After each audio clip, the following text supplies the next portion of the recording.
Say that you've been seeing me every day. You'll see me every hour from now.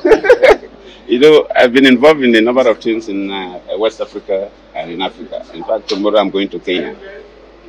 On the 14th, I will be in Liberia for the rerun elections. That is what we've been doing. So I'm like a roving ambassador, seeing how we can bring peace to the sub-region, to the continent, and indeed, our country. This happened actually, it's almost like a week ago, but we couldn't.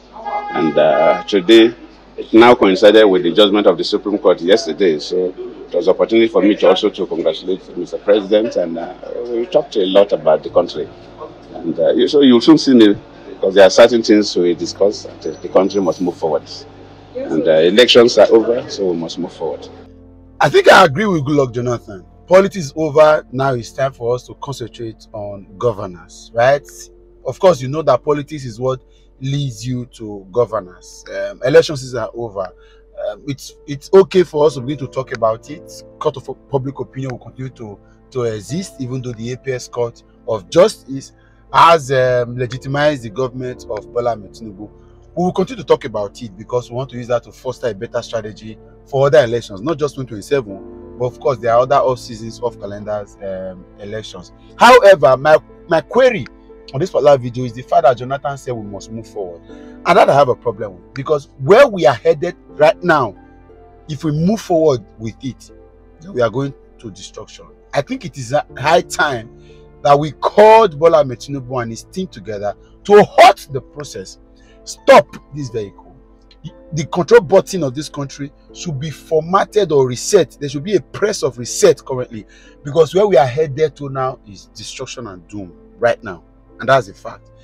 Because there's a pocket of issues that we must deal with, we must clear.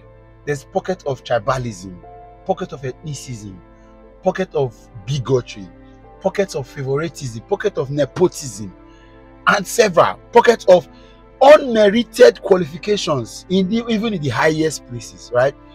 That's why we must reset. So if Jonathan went to tell Bola Tinubu that we should move forward and have a problem, in fact, what we ideally supposed to do is what they used to deceive us with that time. Anytime we lose out of a competition in NFF and said we should go back to the drawing board, we should reset this country.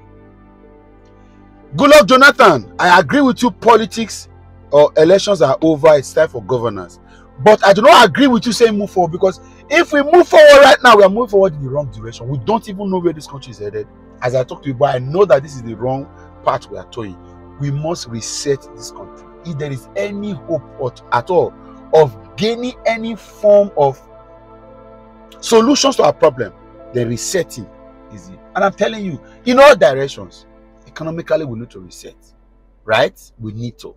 Politically, we need to reset. We need to reset INEC. We need to reset the constitution. If that is not what you went to tell Bola Tinubu, and you are telling him that we should move forward, then we are not going anywhere. We are still going to be, unfortunately, and this is me saying this, right? Politicians do not want us to reset, because resetting this country would mean that a lot of things will begin to happen, and that they may lose grip of what they are currently using. Why are these guys not accepting that we need to reset this country? They are using the economic devaluation, deficiency, poverty as a weapon to manipulate the system and use that to win elections. They are using ethnicism, tribalism, nepotism, bigotry to manipulate the religious sector for their favor.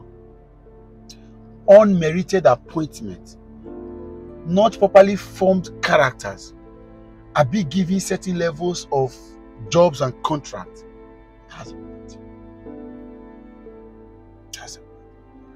You look at Bola Tinubu's government already, and you can say 90% of the persons appointed are not square pegs in square holes and may never do well, no matter the pressure you are going to put on them. See,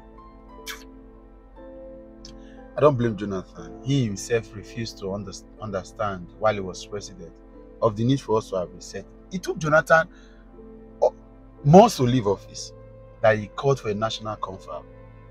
Something he would have done. Part of the problem we have now is that if the confab was done at the earliest of convenience of Jonathan's government and it was implemented in our constitution, a lot of the things, Buhari did not accept the report of that confab, right? And then did not implement it till date. Tinubu again. That's the point. At this point, what this country needs is a national confab. Let's discuss.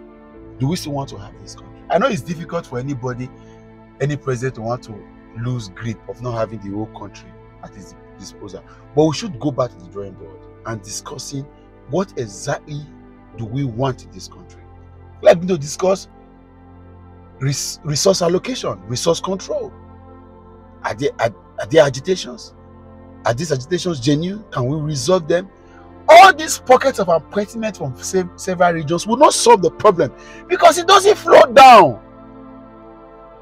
Lawmakers are telling us in this country that ministers have 6 cars in their convoy, and then you are discussing with, you are saying that they should not buy a 140 million naira SUV.